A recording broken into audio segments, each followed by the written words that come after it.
जन्मभर बापाला तुकडा वाढत नाही आणि बाप मेला की हाड घेऊन चालला काशीला.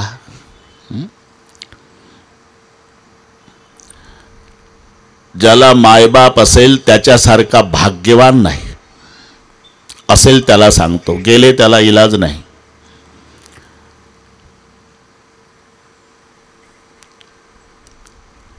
काहीच करू नका. मायबापाची अपेक्षाही नाही तुम्ही सेवा करावी. मायबापाची एकच अपेक्षा आहे, माझा दादा, माझा राजा, माझा लेक दिवसभरात एकदा आमच्या डोळ्यानं दिसावा. या पलीकडे मायबापाची इच्छा नसते. हे मुलांना कळत नाही. अरे पोट भरायच्या निमित्ताने तुम्हाला गाव सोडून जावं लागतं भाऊ. पोट आहे.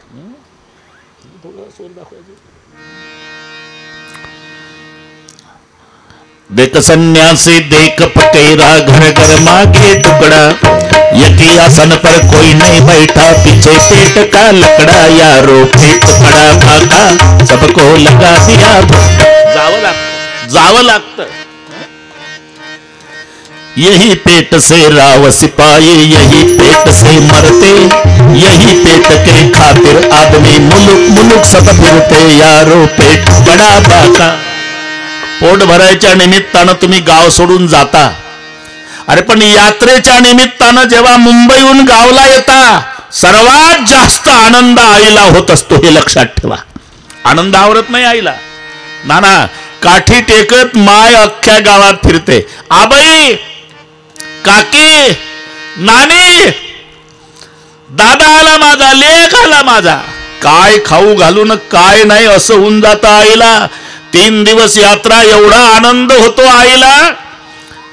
पण 3 दिवसाची यात्रा संपली अशोकराव, मुलगा सामानाची आवराआवरी करतो.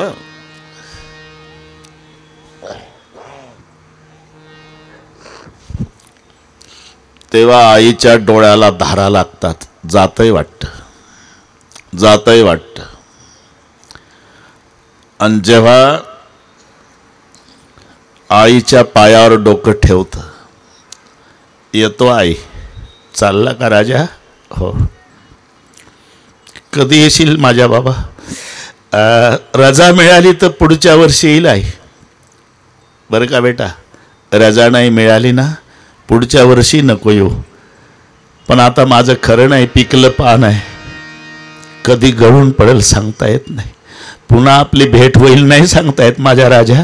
फक्त पांडुरंगाला प्रार्थना करते, कुठेही राहा, सुखाचा राहा. याचं नाव माय आणि बाप. ह्या घरातल्या पंत्या आहेत नाना. पंत्याचा प्रकाश नसतो भाऊ, प्रकाश नसतो. पण घराचं मंदिर करायची ताकद पंत्यात असते, लाईट मध्ये नसते. मायबाप मेले ना, तर विठ्ठल रुक्माईची मूर्ती देवळातून विसर्जन केल्यावर देवळी उदास दिसतं. केवढाही मोठा फोटो लावा, घर भकास दिसतं. माय आणि बाप. म्हणून ज्यांना असेल त्यांना प्रार्थना, आजचं रामायण संपल्यावर घरी जा. गेल्या गेल्या आतून कडी लावान बायकोच्या पाया पडा. एकांतात काय हरकत आहे? कोण पाहते तुम्हाला? मग ती म्हणणार आहे, चांगलं रामायण ऐकायला जाता 2 दिवस झाले, डोक्यात फरक झाला का तुमच्या? नाही, डोकं जाग्यावर आलं म्हणावं आमचं. म्हणजे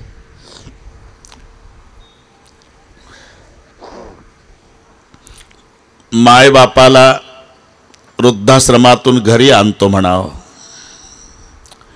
नाना, हे आमच्या जीवनात घडलेला प्रसंग सांगतो. तेव्हा विलासरावजी देशमुख साहेब लातूरला रामायण होतं जिजा, घडलेली घटना. ते मोठे अधिकारी होते वन खात्यामध्ये.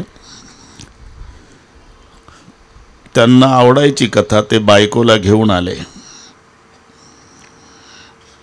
तिलाही आवडली.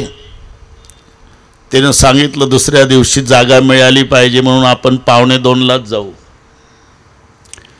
4 दिवस झाले, तो प्रसंग आल्यानंतर ती म्हणली आज कथेला नाही जायचं का? गाडी काढा.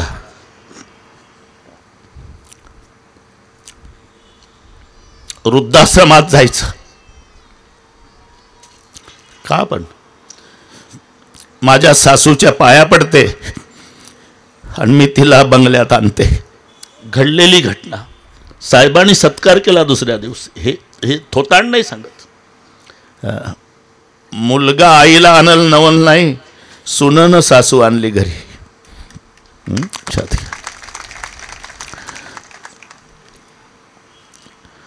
म्हणून पत्नीच्या पाया पडा बरं का. अहो का पाया पडता तुम्ही? मायबापाला घरी आणतो म्हणा. आणा पण बंगल्यात नाही ठेवणार, गाईच्या गोठ्यात ठेवतो म्हणा. आणा. तुम्हाला खर्च येऊ देत नाही. दाटी वाटी जनावर बांधा आणि एक कोपरा गोठ्याचा रिकामा करा, तिथं ठेवा ना मायबाप. काही खर्च आहे का? 2 फाटके पोते द्या, 2 गोदड्या द्या.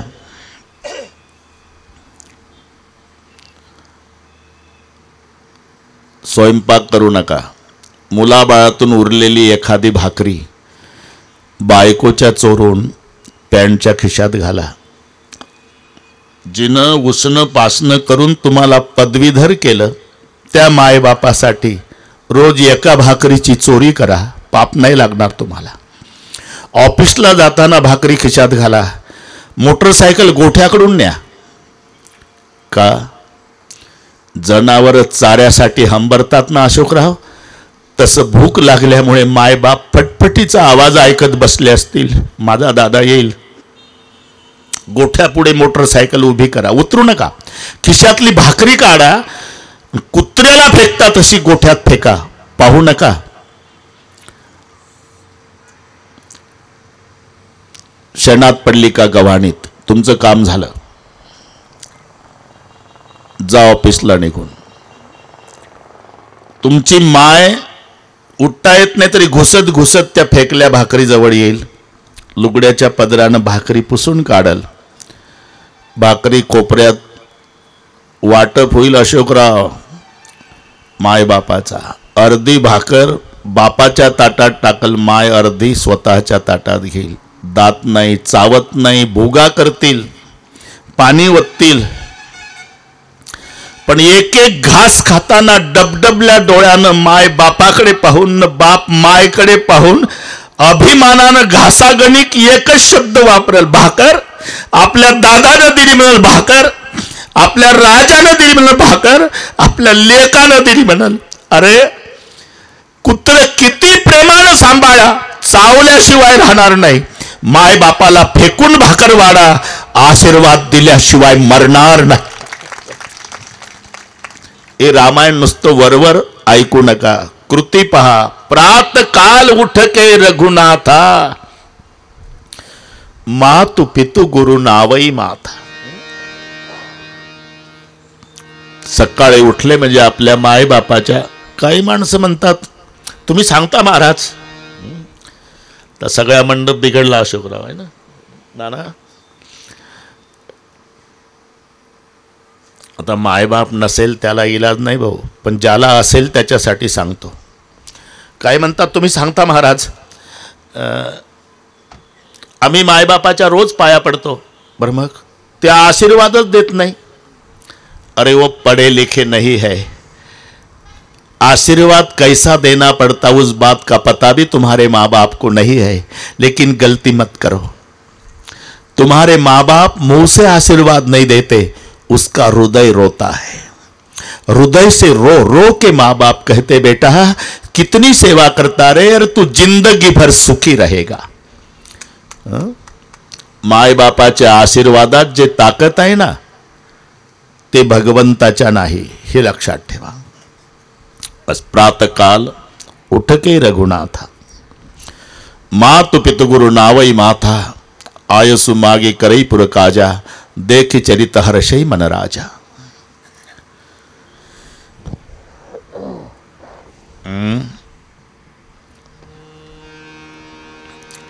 बस लग्न करायचं आहे आपला. नाना टाकले पाटील भाग्यवान आहे तुम्ही. सोहळे जिवंतपणीच केले मायबाचे. आनंद आहे मला, आनंद आहे. गाधी तनय मन चिंता व्यापी. गाधी तनय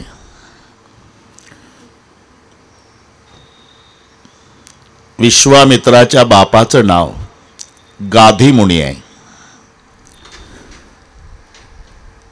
चिंतातूर आहे विश्वामित्र. बऱ्याच वेळा यज्ञाचं आयोजन केलं पण राक्षस विध्वंस करतात. पण विश्वामित्रजीच्या लक्षात आलं अशोक पाटील की देवाचा अवतार झालेला आहे अयोध्येत. आणि म्हणून विश्वामित्र अयोध्येकडे निघाले. बहुविधी करत मनोरथ जात लागी नाही पार. परिमज्जन सरयु जल गये भूप दरबार सियावर राम. मध्ये शरयू लागले ना. शरयू मध्ये स्नान केलं विश्वामित्राने. सेवक पळत आले दशरथजीकडे. जय महाराज महाराज क्या हुआ? प्रति सुटीर माता विश्वामित्र अयोध्या की ओर पधारे हैं. मुनि आगमन सुना जब राजा मिलन गयो लय विप्र समाजा. परिदंडवत मुनि ही सन्मानी निजयासन बैठानिया. नाना दशरथ राजाने विश्वामित्राला दंडवत घातला. विश्वामित्राने असं कवटाळून घेतलं. मी सांगतो तुम्ही दिसेल चित्र. जसं कवटाळलं उकिरडे पाटील तसं राजाचं रडणं सुरू झालं. दशरथाचं. रडणाऱ्या दशरथाला विश्वामित्र म्हणाले काही वाईट घडलं का राजा? नाही बाबा. मग का रडतो? आनंदाचे अश्रू आहे बाबा. म्हणजे मी काही जीवनामध्ये पुण्य केलं नाही बाबा. इकडे या, पुढे या. मी जीवनामध्ये कोणतंच पुण्य केलं नाही बाबा. पण आज उत्तर मिळालं. माझ्या पूर्वजांनी खूप पुण्य केलं असेल. उलट आंधळ्या मायबापाचा एकुलता एक मुलगा मारायचं पाप मी केलं. माझ्यासारखा पापी ब्रह्मांडात नाही. पण आज उत्तर मिळालं बाबा. माझ्या पूर्वजांनी खूप पुण्य केलं असेल. म्हणजे बिगर बुलाए संत घर आए समज लेना पूर्वजों के पुण्य का फल है. हे लक्षात ठेवा. ज्या दिवशी न बोलावता महात्मा आपल्या दारात येतो समजायचं आपल्या वाडवडिलाची पुण्याई फळाला आली. पुण्य फळले बहुता दिवसा भाग्य उदयाचा ठसा. हन्मुख तो कैचा संत चरण पावलो. आजी पुतले मागे पुढे बहुता जन्मे कोंडाटले पुढे तर. यातून सगळे कळलं तुम्हाला बरं का? संतोष. नाना जेवण झालं. नानाचं नाही विश्वामित्राचं म्हणतो मी. विश्रांती झाली आणि मग राजा दशरथाने विचारलं केही कारण आगमन तुम्हारा. कसं येणं केलं? उत्तर पहा. असुर समूह सतावई मोही मै जाचन आयन रूपतेई. अनेक वेळा यज्ञाचं आयोजन करतो राजा. पण राक्षस माझ्या यज्ञाचा विध्वंस करतात. तेव्हा यज्ञाच्या रक्षणासाठी तुझा राम पाहिजे. राम पाहिजे म्हटल्याबरोबर दशरथजी उठून उभे राहिले ना हातच धरला रामाचा. सोच समज का तो निर्णय करो बाबा. चौथेपण पाय सुतचारी. म्हातारपणात झालेली अकर म्हातारपणात आणि त्याच्यातला प्रिय पुत्र राम मागता. त्यापेक्षा धनु धाम भूमी धन प्राण. एकाच वाक्यात 5 शब्द उच्चारले. धेनू म्हणजे गाई मागा, धाम बंगला मागा, भूमी जमीन मागा, धन संपत्ती मागा, माझा प्राण मागा. राम नाही देणार का? अहो यज्ञ यागादी क्रिया करून झाले लेकर मला यज्ञ. आणि कोणी केला होता? ते शृंग ऋषीने, हा आमच्याच पैकी एका ऋषीनं यज्ञ केल्यामुळे तुला 4 लेकरं झाले ना राजा. हा मग एका ऋषीनं यज्ञ केला म्हणून 4 झाले. एक ऋषी यज्ञाच्याच रक्षणासाठी त्यातला एक मागतो तर काय जातं तुझं? काय म्हणा बाबा, माझा राम नाही देणार, नाही देणार. ताडकन उठले. ते वाघाचं कातडं बगले दाबलं, कमंडल उचलला, खडाऊ पायामध्ये दंड उचलला, ताड ताड ताड नाना 4-5 पायऱ्या उतरले, थांबले. विश्वामित्र लाल टोमॅटो सारखे डोळे, पांढरी दाढी आणि वाकडं पाहिलं. दशरथ राजा लटलट कापत होता आणि लाल डोळे केलेले विश्वामित्र म्हणाले, पाहतो काय राजा, विनमुख निघालो, विनमुख गेली अतिथी ने सर्व सुकृताची संपत्ती. विश्वामित्र म्हणतात, मला तसा कळत नसेल तुझ्या पूर्वजाचं हरिश्चंद्राचं चरित्र आठव, कळेल विश्वामित्र. मग उरलेल्या पायऱ्या अंगणापर्यंत पोहोचले. वसिष्ठ घाबरून म्हणाले, राजा अरे काय करून बसलाय? आधीच त्या बुवाचं माझं पटत नाही. ते म्हणाल, याच बुवानं सांगून ठेवलं असेल की याचं पावते भूक फाडायचं नाही बरं का देवीदास भाऊ. हे बिमारी तेव्हा बसू नये. रामच काय, रामासोबत लक्ष्मणही देऊन टाक. पळत आले. वसिष्ठ सांगतात, दशरथजी पळत येतात. विश्वामित्राचे पाय अंगणात पोचले होते तिथे येऊन धरतात. बाबा चुकलं माझं, नुसता राम नाही सोबत लक्ष्मणही देतो, पण विनमुख नका जाऊ. आता मजा पहा नाना, राम देणार नाही म्हणणारा राजा दशरथ लक्ष्मणही घेऊन जा का म्हणतो? आदेश वसिष्ठजीचा आहे.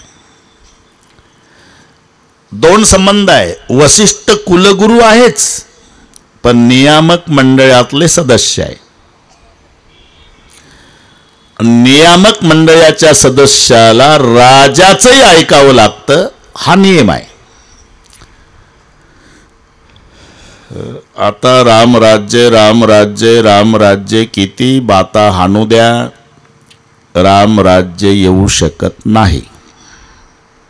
कारण सांगतो, कारण रामराज्य बहुमतावर नाही, सर्वमतावर आहे. त्यावेळेला रामाच्या विरोधात फक्त 2च मतं. आता तर पेपरला येतं, एका पार्टीला 50, दुसरीला 52, आणि पेपरला येतं 2 मतांनी दणदणीत विजय. अरे तेव्हा 2च गेले विरोधात, एक कैकई काकून एक मंथरा मावशी. इथं मान्य आहे ना? 2 बाया गेल्या विरोधात, तरी त्या 2 विरोधी मताला महत्व देऊन राम 14 वर्षे गेला वनवासात.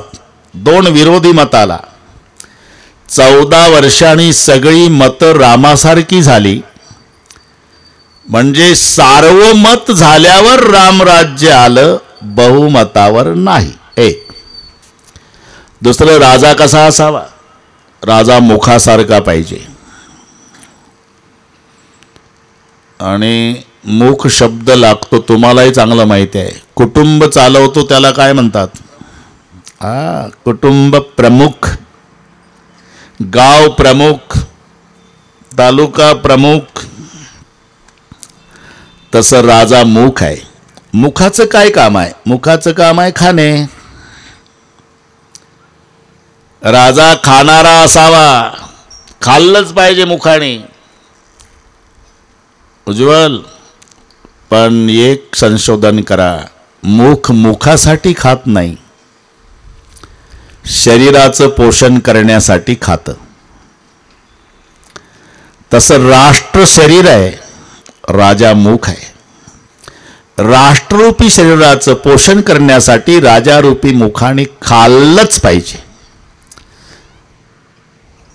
म्हणून उत्तर आहे, राजा मुखासारखा असा. आणि 2 मंडळाच्या मध्ये असावा. 2 मंडळ म्हणजे एक नियामक, एक कार्यकारी. तेव्हाही दोन मंडळे होती नाना. एक नियामक मंडळ होतं अयोध्येत, एक कार्यकारी. कार्यकारी मंडळातही 8च सदस्य होते, नियामक मंडळातही 8च सदस्य होते. नाव मी सांगतो, जमलं तर हिशोब करून पहा. दृष्टी, जयंत, विजय, सुराष्ट्र, राष्ट्रवर्धन, धर्मपाल, अकोप, सुमंत. हे 8 लोकांचं जे मंडळ आहे हे कार्यकारी मंडळ. यांच्यावर अधिकार राजाचा, पण राजावर अधिकार गाजवायला एक मंडळ आहे, त्याचं नाव नियामक मंडळ. आणि त्या नियामक मंडळातही 8च सदस्य आहे, पण सर्व लंगोट्यावाले साधू आहे, कारण राजावर अधिकार गाजवायचा आहे. मग कश्यप, कात्यायन, गौतम, मार्कंडे, वसिष्ठ, वामदेव, सुयज्ञे, जाबाली, ह्या 8 ऋषीचं मंडळ. थोडं कठीण वाटेल तुम्हाला, पण यंत्रणा सांगतो अयोध्येतली. हे 8 ऋषीचं मंडळ नियामक मंडळ आहे, आणि ते कार्यकारी. कार्यकारी मंडळावर अधिकार राजाचा, पण राजावर अधिकार नियामक मंडळाचा. नियामक मंडळातल्याचं ऐकावंच लागतं राजाला, हा नियम आहे. म्हणून राम देणार नाही म्हणणारा दशरथ राजा. रामच काय, सोबत लक्ष्मण देऊन टाक, वसिष्ठ म्हणाले. पळत आले, पाय धरले, सांगितलं माझी दोन्ही मुलं न्या बाबा, पण विनमुख जाऊ नका. का? आदेश नियामक मंडळातून आला. ही यंत्रणा पहा. मग तयारी सुरू झाली. 3:30 वाजले ना, कुठवर तयारी करता ना. राम लक्ष्मण तयार झाले, पण रडारड सुरू झाली. हा, लक्षात ठेवा. रडारड का? देवीदासजी याचं कारण सांगतो. अरे 15 वर्षाचे पोरं आहे, पुण्याच्या सारसबागेत चालले का फिरायला, राक्षस मारायला चालले. 15 वर्षाचे लेकरं. आणि काही कमी जास्त झालं तर पुन्हा भेटी आहे का लेकराच्या, म्हणून राजवाडा रडतो. हे नीट ऐका. गळ्याला बिलगू बिलगू 2 भाऊ रडले, भरत शत्रुघ्न. दादा 4 जण खेळत होतो आपण, आता करमायचं नाही. सुमित्रा रडती, कैकई रडती, दशरथजी रडतात, वसिष्ठ, सुमंत प्रधान, अरुंधती, एकच पात्र रडत नाही, तिचं नाव कौसल्य आहे. हे नीट ऐका बारकावा. अरे जिचा राम चालला ती का नाही रडत? याचं कारण सांगितलं तुलसीदासजींनी. तिला आठवलं, माझ्या रामाच्या लहानपणी एक साधू आला होता. त्या साधूनं भविष्य सांगितलं होतं, आईसाहेब तुमचा राम 15 वर्षाचा होईल ना, एक महात्मा घेऊन जाईल, पण जगात सुंदर नाही अशा सुंदरी सोबत त्याचं लग्न होईल. आता माझा राम लग्नाला चालला. आता सांगा, मुलगा नवरदेव झाल्यावर मम्मी रडते का? इमानदारीने बोला. म्हणून सगळ्या, मी तिथंच होतो म्हणून सांगतो हे बारीक, सगळ्या रडत होत्या, फक्त माय कौसल्या रडत नाही. रामाचा हात धरला राजा दशरथाने, विश्वामित्राच्या हातात दिला आणि सांगितलं, श्रीराम आज से तुम्हारा पिता विश्वामित्र है, जाओ. निघाले. वा वा. शरयू पार केली. राम लक्ष्मणाने विश्वामित्र अरण्यातला प्रवास. अरे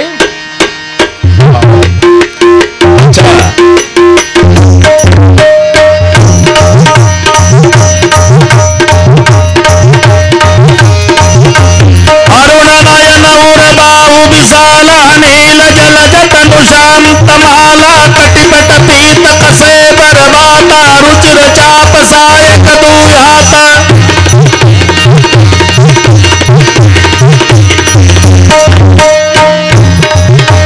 श्याम गौर सुंदर गौभाई विश्वामित्र महानिधि पाई.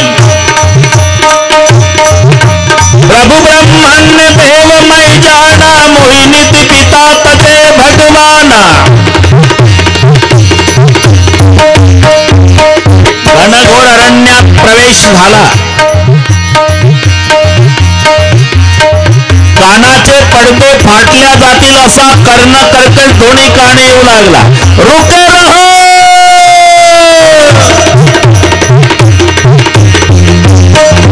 बहुत दिन से भूखी हो, तीनों को खाती हो, रुके रहो. आवाज जवळजवळ येतो पण व्यक्ती दिसत नाही. एवढ्यात विश्वामित्राचं लक्ष गेलं. श्रीराम वो दौड़ दौड़ के आ रही ना, हाँ, नर भक्षक ताटिका राक्षसी.